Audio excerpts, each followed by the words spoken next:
My name is Carrie. I now live with my daughter Deanna and her husband Garrett and their daughter Sarah. This year I turned 70, and it feels like a significant milestone. My husband Matt passed away 3 years ago due to illness, and originally I was living alone until my daughter and her husband invited me to stay with them. Mom, won't you come live with us? What? But wouldn't I be a burden? No, we want to live with Carrie. It's not exactly payback, but we really appreciate everything you've done for us, Carrie. Why don't we all live together happily? I was feeling lonely living alone, so I was grateful that they cared so much. Sarah, my first granddaughter, is such a good kid, and I'm living happily now. Feeling the need for a purpose in life, I'm fortunate to be healthy and currently working part-time at the checkout counter of a supermarket. It's a small supermarket, but well-loved by the locals and everyone is friendly. Even the young part-timers look up to me, and I have no complaints. However, there is one thing that bothers me. That is, oh, working part-time again today, Carrie? Catherine, welcome. The woman who comes to the supermarket is Catherine, my son Polly's wife. That makes her Deanna's sister-in-law. She got married just before Deanna did and lives a bit far from here. Honestly, I've never gotten along well with Catherine. It seems she didn't think highly of me from the beginning, and she often made snide remarks, even during greetings. Catherine, let's get along well from now on. Carrie, that's fine. You don't need to bother. What? You don't need to worry about us, so please don't interfere too much, okay? I'll handle family matters just fine. We don't want any mother-in-law and daughter-in-law conflict, do we? It's stressful for both of us. She put up a wall from the beginning and we were shocked. At the same time, I didn't have a good impression of her. Matt didn't think highly of Catherine either, but Polly seemed quite smitten with her. I'm definitely going to marry Catherine, he used to say. Polly was a troublemaker since he was young, and we often struggled to handle him. He had behavioral issues at school, and we were frequently called in. Matt initially wanted to discuss it at home, but eventually he gave up. Polly finally got a job and started working, and just when we thought we could relax, he brought Catherine to introduce her to us. Catherine was a strikingly beautiful woman with a flamboyant appearance. On the day of the greeting, I cooked a big meal, but Catherine didn't seem to like it. I'm not really into greasy food. It seems like some old-fashioned country cooking, she said, hardly eating. Matt was about to yell at her, but we managed to finish the greeting peacefully. We tried to convince them a few times, but they ended up getting married and now live a bit far from here. It was when Matt was still alive that he warned, You better be sure about this. Don't come crying to me if something goes wrong. But Polly was full of unfounded confidence, saying, It'll be absolutely fine. We only saw each other at Christmas gatherings, but ever since I started my part-time job, I happened to run into Catherine at my workplace. That encounter is unforgettable because of how shocking it was. Oh, isn't that Carrie? Catherine, why are you here? Why? Isn't that rude to say to a customer? Sorry, I was just surprised. And here you are at 70, working as a part-timer. Are you struggling for money? Or have you run out of money to give to your sisters? Catherine, with her condescending attitude, continued to make snide remarks, taking advantage of the fact that it wasn't busy. Apparently, though they lived a distance away, she just happened to be shopping nearby, and we happened to meet. No, I started part-time work because I thought it would be fulfilling. Everyone at work is nice and I'm content. Catherine seemed surprised for a moment at my words, but then burst out laughing. Carrie, don't push yourself. You don't have much time left anyway. I was just stunned by her words, suggesting a person's lifespan is so carelessly. As the line at the register started to grow, Catherine left. Carrie, are you okay? Yes, sorry about that. She's my son's wife. I didn't mean to cause trouble. No way. That attitude is unbelievable. No respect for a mother-in-law at all. The part-timer who overheard was visibly upset. I was touched that someone cared about me and thanked her for her concern. Let me know if she comes back. Yes, thank you. I thought it was just a coincidence. They live far away, so I didn't expect to see her for a while. But reality proved harsh. Catherine started coming to my workplace about 3 times a week, deliberately seeking me out to make unpleasant remarks. She even spoke disdainfully about Deanna and Garrett, and as if that wasn't bad enough, she even demanded discounts on the store's products. "Oh, Carrie, this deli container's lid is open. Isn't that unhygienic? I'll buy it, so give me a discount." I can't do that. Sorry. Please buy something else. We'll dispose of that one." "What? I'm offering to buy it for you." Every time Catherine came to work, the manager would apologize, and she seemed to enjoy his discomfort with a malicious smile. I was on the verge of exploding with anger. It was becoming a nuisance to the workplace, and I didn't want to trouble Deanna and her family. More importantly, for my own dignity, I called Catherine the next day. "Catherine, please stop coming to my workplace and causing trouble. If this continues, I will have to take action as a mother-in-law." Catherine laughed mockingly over the phone. "Trouble? I'm just worried about Carrie." I wanted to scream at her claim of concern, but I held back and continued calmly. "Your actions are a nuisance. I won't tolerate it any longer." "What? You think it's wrong for me to worry about Carrie? I don't think I deserve to be treated like this." Unrepentant and even defiant, Catherine frustrated me. "Anyway, please stop doing this in the future."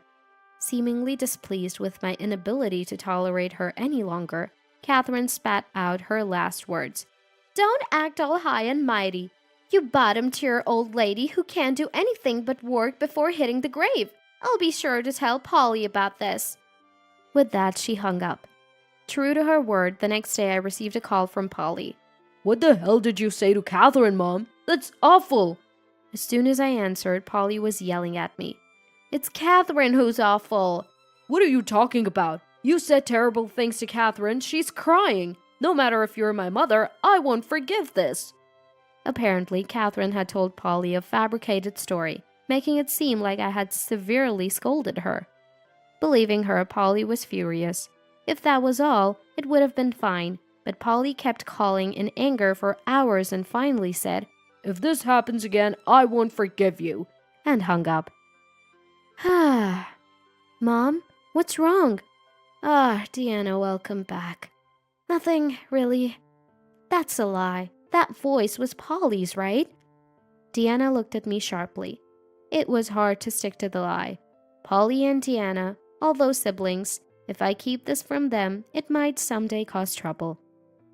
I even worried it might harm Sarah. With that thought, I decided to tell Deanna and the others everything. Deanna related to Garrett, and eventually the 3 of us sat down to talk in the evening.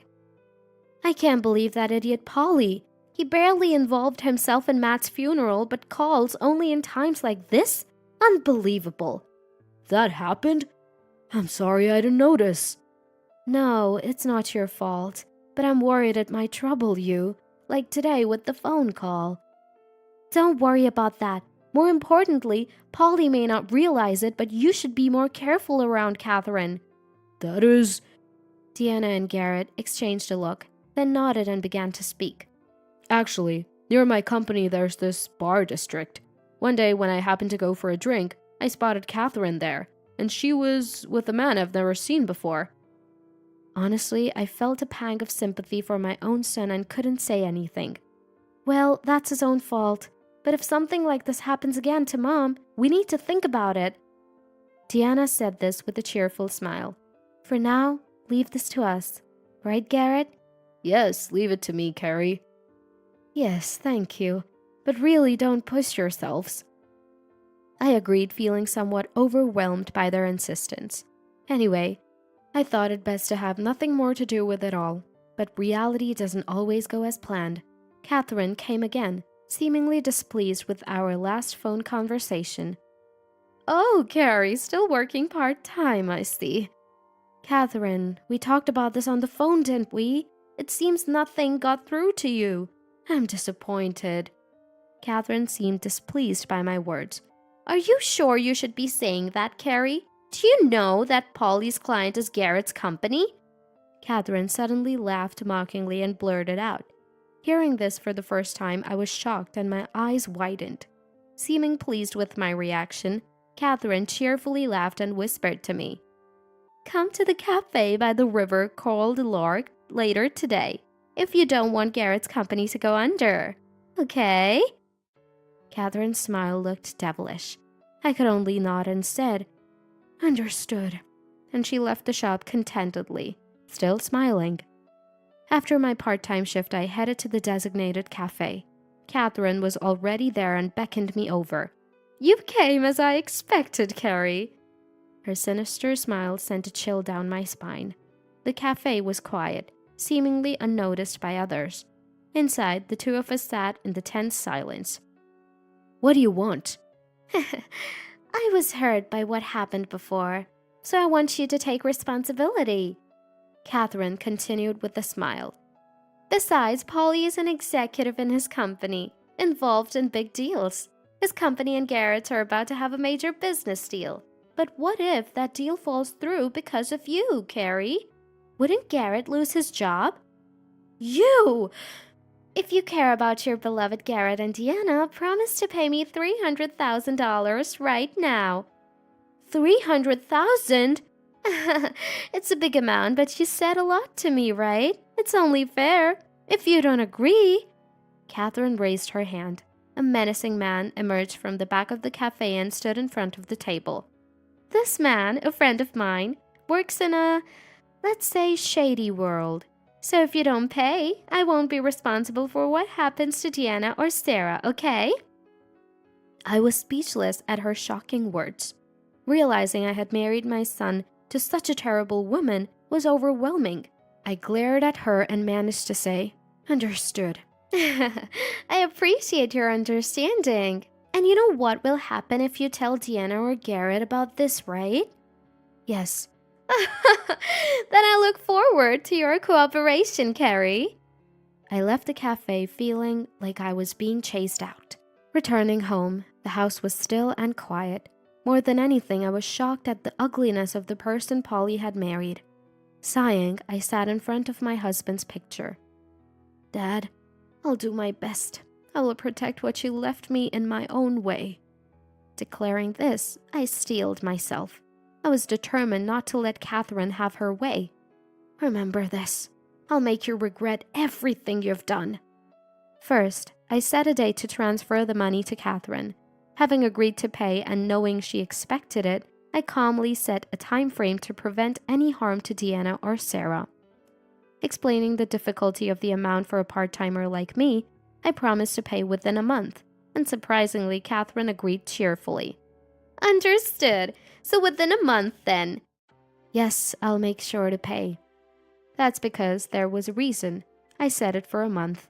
Within a month, a relative's funeral was scheduled. I wanted to resolve things there, so I arranged it without causing any issues. Today is the day of the funeral, where many relatives will gather, including Polly and his wife. I decided to settle things there. "Oh, Sarah has grown so much." "It's been a while, everyone." Our family relatives are relatively close-knit. Just before the funeral started, Polly and his wife arrived. "Wow, this atmosphere brings back memories." "Ugh, this country vibe is too much. Can't wait to leave." Despite the occasion, their usual attitudes were unchanged. As one of the uncles was about to say something, Catherine approached me first. "Hello, Carrie." Her face clearly showed anger, probably about the money not being transferred yet. "Hello, Catherine." After exchanging greetings, the funeral started, so Catherine couldn't say more and took her seat. But her expression seemed to say, "You'll remember this." After the funeral ended, the meal started. The topics were nostalgic memories of the deceased relative, current updates, and talks about my husband, Matt. "Used to go drinking with Matt a lot." "Really, time flies." "But it's important to have something like that necklace to remember them by, isn't it?" "Indeed." I touched the necklace as I spoke. The small pearl necklace was a gift from Matt. Lost in these fond memories, Catherine suddenly raised her voice. "But is it a tactless to wear such a thing here?" The relatives in the room started murmuring. Besides, that's a fake, right? No such tarnished pearls exist. Well, fake pearls suit a poor person like Carrie, right? How dare you? Wait, Deanna, calm down. But Catherine's cheeks were flushed, probably from drinking. Seemingly emboldened by alcohol, she blurted out these words. Honestly, it was different from what I expected, but she was self-destructing, so I silently vowed to make her pay dearly. Before I could respond, the relative spoke up. What is she talking about? Carrie poor? Don't make such jokes. How could you say such a thing? It's just your lack of judgment. The relatives, angered by Catherine's comments, spoke back, and she seemed surprised. I stood up and faced her. I don't know why you think this pearl is fake, but it's from Matt's jewelry store. It's definitely not fake. Tiffany, ever heard of it? What? Tiffany? As in the famous jewelers? You married him without knowing his father-in-law's company. Carrie used to be the assistant manager of that store. But she's working part-time. That's what I said before. Mom is working part-time just for fulfillment. We don't need her money, but she insists on paying us living expenses every month. Besides, she's retired now, but there's an inheritance and savings left by Matt. We're far from poor. Catherine looked dumbfounded. Polly hurried to her side, trying to defend her. Wait, don't blame her. Polly, look at reality. She's awful. Shut up, little sister. What do you know? Catherine glared at us. I came here to settle this thoroughly, so I began. You won't get away with this. Who won't? Your wife running a scam? And if it gets out she has a boyfriend, you'd be the one who couldn't bear it. What? How do you know that? About that, let me explain. Here's the proof. Garrett showed documents revealing various truths. Photos included the cafe I visited, the man Catherine was with, and Catherine walking closely with the man who wasn't Polly. What's this about? Yes, Catherine had been involved in scamming people with bad friends from her student days. That was the full story behind her treatment of me, and Polly was partly to blame too. Polly, while our companies do business, I've never heard your name mentioned. But you've been telling Catherine you're an executive, but you hold no such position, right? What? You've been lying to me? Hearing Garrett's explanation, Catherine started screaming. Sighing, I retrieved an attached case from the reception, opening it in front of them. It contained $300,000 in cash. Here's the $300,000 you unfairly demanded from me, Catherine. Emphasizing unfairly, she glared at me, her face turning red. I had recorded everything from the day she took me to the cafe. I never intended to treat my son and wife this way, but I thought it was best for them to learn a hard lesson. However, the condition is that you never appear before us again. You've caused enough trouble, and when I die, you won't get a penny of my inheritance. Wait, Mom, I'll leave Catherine. What?